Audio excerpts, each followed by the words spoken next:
जय जय श्री राधे। आज की कहानी का नाम है माया मिली न राम। किसी गांव में दो दोस्त रहते थे।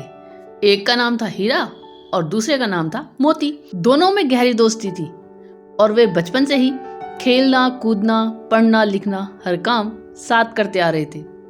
जब वे बड़े हुए तो उन पर काम धंधा ढूंढने का दबाव आने लगा। लोग ताने मारने लगे कि दोनों निठल्ले हैं और एक पैसा भी नहीं कमाते हैं। एक दिन दोनों ने विचार विमर्श कर शहर की ओर जाने का फैसला किया। अपने घर से रास्ते का खाना पीना लेकर दोनों भोर होते ही शहर की ओर चल पड़े। शहर का रास्ता एक घने जंगल से होकर गुजरता था। दोनों एक साथ अपनी मंजिल की ओर चले जा रहे थे। रास्ता लंबा था, सो उन्होंने एक पेड़ के नीचे विश्राम करने का फैसला किया। दोनों दोस्त विश्राम करने बैठे ही थे कि इतने में एक साधु वहां पर भागता हुआ आया। साधु तेजी से हाँफ रहा था और बेहद डरा हुआ था। मोती ने साधु से उसके डरने का कारण पूछा। साधु ने बताया कि आगे के रास्ते में एक डायन है और उसे हरा कर आगे बढ़ना बहुत मुश्किल है। मेरी मानो तुम दोनों यहीं से वापस लौट जाओ। इतना कहकर साधु अपने रास्ते को लौट गया। हीरा और मोती साधु की बातों को सुनकर असमंजस में पड़ गए। दोनों आगे जाने से डर रहे थे। दोनों के मन में घर लौट जाने का विचार आया, लेकिन लोगों के ताने सुनने के डर से उन्होंने आगे बढ़ने का निश्चय किया। आगे का रास्ता और भी घना था और वे दोनों बहुत डरे हुए थे। कुछ दूर और चलने के बाद उन्हें एक बड़ा सा थैला पड़ा हुआ दिखाई दिया। दोनों दोस्त डरते हुए उस थैले के पास पहुंचे। उसके अंदर उन्हें कुछ चमकता हुआ नजर आया। खोलकर देखा तो उनकी खुशी का ठिकाना ही न रहा। उस थैले में बहुत सारे सोने के सिक्के थे। सिक्के इतने अधिक थे कि दोनों की जिंदगी आसानी से पूरे ऐशो आराम से कट सकती थी।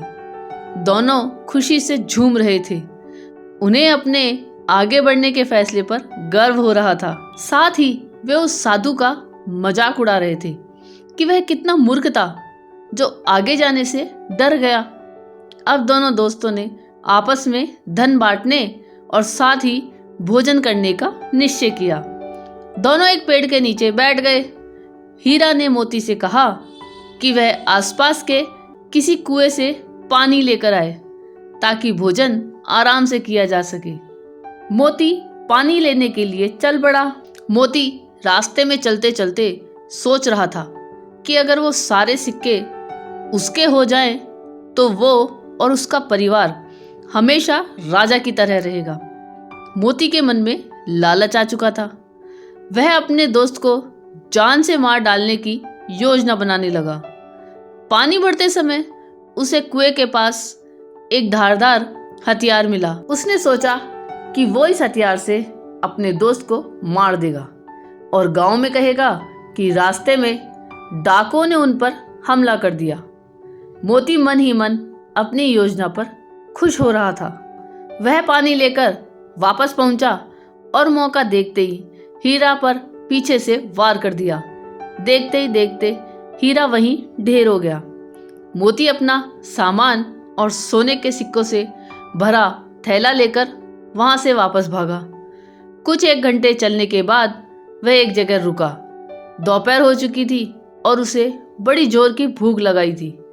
उसने अपनी पोटली खोली और बड़े चाव से खाना खाने लगा। लेकिन ये क्या, थोड़ा खाना खाते ही मोती के मुंह से खून आने लगा और वो तड़पने लगा। उसे एहसास हो चुका था कि जब वह पानी लेने गया था तभी हीरा ने उसके खाने में कोई जहरीली जंगली बूटी मिला दी थी।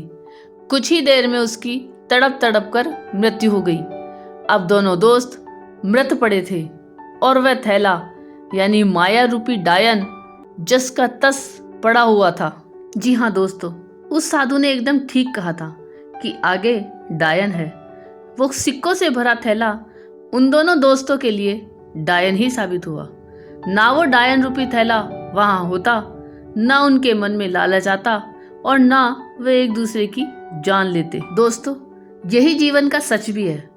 हम माया यानी धन दौलत संपदा एकत्रित करने में इतना उलझ जाते हैं कि अपने रिश्ते नातों तक को भुला देते हैं। माया रूपी डायन आज हर घर में बैठी है। इसी माया के चक्कर में इंसान हैवान बन बैठा है। हमें इस प्रेरक कहानी से सीख लेनी चाहिए कि हमें कभी भी पैसों की जरूरत से अधिक महत्व नहीं देना चाहिए और अपनी दोस्ती अपने रिश्तों के बीच में इसको कभी नहीं लाना चाहिए। और हमारे पूर्वज भी तो कह गए हैं, माया के चक्कर में दोनों गए, न माया मिली न राम।